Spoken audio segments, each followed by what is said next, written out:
আসসালামু আলাইকুম, স্বাগত জানাচ্ছি টুনটুনি রান্নাঘরে। বাচ্চারা তো দুধ কলা এগুলো খেতে চায় না, তাই আমি আমার বাচ্চাকে এভাবে বানানা মিল্কশেক তৈরি করে খাওয়াই। সেই বানানা মিল্কশেকটি আজ তৈরি করে দেখাচ্ছি। ধন্যবাদ জানাই আমার সাবস্ক্রাইবারদের, যারা সবসময় আমাকে সাপোর্ট করছেন। যারা এখনও চ্যানেলটি সাবস্ক্রাইব করেনি তারা প্লিজ নিচে লাল রঙের সাবস্ক্রাইব লেখা বাটনটিতে ক্লিক করুন আর পাশের বেল আইকনটিতে হিট করুন।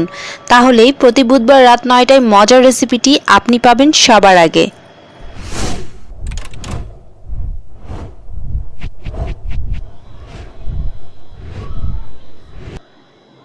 কলা নিচ্ছি, একটা ছোট ছোট টুকরো করে নিচ্ছি, ব্লেন্ডারে দিয়ে দিব। দুধ নিব জাল দিয়ে ঘন করা ঠান্ডা 1 কাপ দুধ।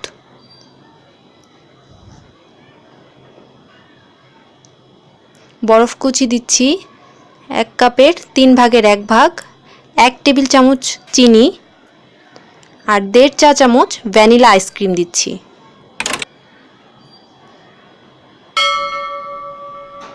এবার 30 থেকে 40 সেকেন্ড ব্লেন্ড করে নিলেই তৈরি হয়ে যাবে অল্প ইনগ্রিডিয়েন্টসে বানানা মিল্কশেক।